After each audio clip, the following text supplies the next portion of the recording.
Hello guys, welcome back to channel. എല്ലാവർക്കും നമ്മുടെ പുതിയ വീഡിയോയിലേക്ക് സ്വാഗതം. അപ്പോൾ നമ്മുടെ വീഡിയോസൊക്കെ ആദ്യമായിട്ടാണ് ചാനൽ ചെക്ക് ചെയ്തിട്ട് വീഡിയോസൊക്കെ കണ്ട് ഇഷ്ടപ്പെട്ടാണെന്ന് സബ്സ്ക്രൈബ് ചെയ്ത് കൊടുക്കണേ ഗൈസ്. അപ്പോൾ നമ്മുടെ കുട്ടി ഈശാൻകുട്ടൻ ഇന്നൊരു കുട്ടി ഹെൽമെറ്റ് വാങ്ങിക്കാൻ പോയതാണ്. കാര്യം പിള്ളേരുടെ സേഫ്റ്റി വലുതാണല്ലോ, കുറേ നാളുകൊണ്ട് വിചാരിക്കുന്നവനൊരു ഹെൽമെറ്റ് വാങ്ങിക്കണമെന്ന്. അവൻ്റെ ഇഷ്ടം പോലെ സ്പൈഡർമാനെയൊക്കെ അവിടെ നിന്ന് കിട്ടിയിട്ടുണ്ടായിരുന്നേ. പക്ഷേ പിള്ളേരുടെ തീം അനുസരിച്ചൊക്കെ നല്ല രസമുണ്ടായിരുന്നു. വേറെ ഇതൊക്കെ ഉണ്ടായിരുന്നു, പക്ഷേ അവനെല്ലാം മതി, അവനത് ഇഷ്ടപ്പെട്ടെന്നൊക്കെ പറഞ്ഞു. പക്ഷേ അമ്മയ്ക്ക് അത്ര ഇഷ്ടപ്പെട്ടൊന്നുമില്ലായിരുന്നു. പിന്നെ എനിക്ക് പിന്നെ അവൻ്റെ ചോയ്സാണ് എല്ലാം. അത് കഴിഞ്ഞ് വേറൊരു ഫുൾ ഗ്ലാസ് ഒക്കെ എടുത്ത് നോക്കി, പക്ഷേ അത് അവൻ്റെ തലയ്ക്ക് ഭാരം താങ്ങത്തില്ല, അതുകൊണ്ട് അത് എടുത്തില്ല. ഇത് കൊള്ളാമല്ലേ, നല്ല രസമുണ്ട്, യെല്ലോ കളർ. അതും വെച്ചിട്ട് അവിടെ കുറേ നേരം ഷോ ഓഫ് ഒക്കെ നടത്തിയതിന് ശേഷം നമ്മൾ അവിടെ നിന്ന് ഇറങ്ങി കേട്ടോ. ഈ ഹെൽമെറ്റിന് എത്ര 800 രൂപയും കണ്ടായിരുന്നേ. പിള്ളേരുടെ ഹെൽമെറ്റിന് ആ പാർക്കിലും വേണമെങ്കിൽ അവിടെ ചെന്നാൽ മതി, അഫോർഡബിൾ പ്രൈസൊക്കെയാണ് കേട്ടോ.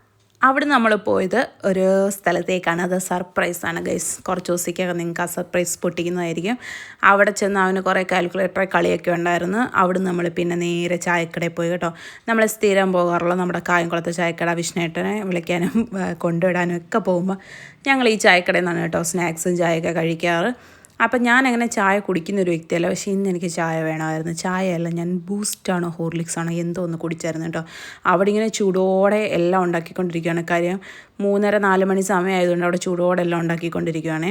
ഇശാൻകുട്ടനും എനിക്ക് ഓരോ ഹോർലിക്സും അമ്മയ്ക്കും കണ്ണൻചേട്ടനും ഓരോ ചായയൊക്കെ പറഞ്ഞ്. പിന്നെ അവിടെ നെയ്പ്പത്തിൽ, ഇലയട, കുറേ ഐറ്റംസ്, മുട്ട ബജ്ജി, സമൂസ, അങ്ങനത്തെ കുറേ ഐറ്റംസൊക്കെ ഉണ്ടായിരുന്നു. ഇശാൻകുട്ടൻ ഇന്ന് എന്തോ പറ്റുമോ ചായ വേണമെന്ന് പറഞ്ഞ് ഭയങ്കര ബഹളമായിരുന്നു. ഞാനും അതുപോലെ തന്നെയായിരുന്നു. ഇന്ന് എന്തോ പറ്റുമെന്ന് അറിയത്തില്ല. എനിക്കങ്ങനെ വെളിയിൽ നിന്ന് ചായ കുടിക്കുന്നതൊന്നും ഇഷ്ടമല്ല. ഞാൻ മിക്കവാറും ജ്യൂസ് അല്ലെങ്കിൽ സോഡാ സർബത്ത് ഈ ഐറ്റംസൊക്കെയാണ് കുടിക്കാറ്. എൻ്റെ വയറൊക്കെ ചാടിയിട്ടുണ്ട്, വണ്ണമൊക്കെ വെച്ചു വീണ്ടും. പിന്നെ അവൻ കുറച്ച് കഴിഞ്ഞ് നമ്മൾ മുന്നോട്ട് വന്നപ്പോഴത്തേക്ക് അവൻ കിടന്നങ്ങ് ഉറങ്ങി കേട്ടോ. ഇന്ന് അംഗനവാടി ഉറങ്ങിയിട്ടില്ലായിരുന്നു. പിന്നെ വൈകുന്നേരം ആയപ്പോൾ ആദ്യയുടെ അടുത്ത് പോകണമെന്ന് പറഞ്ഞ് ഭയങ്കര ബഹളമായിരുന്നു. പിന്നെ രണ്ടുപേരും കൂടെ അവിടെ ഭയങ്കര കളിയായി. ഇവർ രണ്ടുപേരോടെ ഭയങ്കര സ്നേഹമാണ്. പക്ഷേ ഒരാളെടുക്കുന്ന കളിപ്പാട്ടം ഒരാൾക്ക് വേണം, ഒരാളെടുക്കുന്ന കളിപ്പാട്ടം വേറൊരാൾക്ക് വേണം. ഇതാണ് ഇവർ രണ്ടുപേരെ ഹോബി. അപ്പോൾ അവിടുത്തെ സ്നേഹപ്രകടനങ്ങളൊക്കെയാണ് നിങ്ങളീ കാണുന്നത്. അപ്പോൾ ബാക്കി വിശേഷങ്ങളൊക്കെ ആയിട്ട് മറ്റൊരു വീഡിയോയിൽ കാണാം.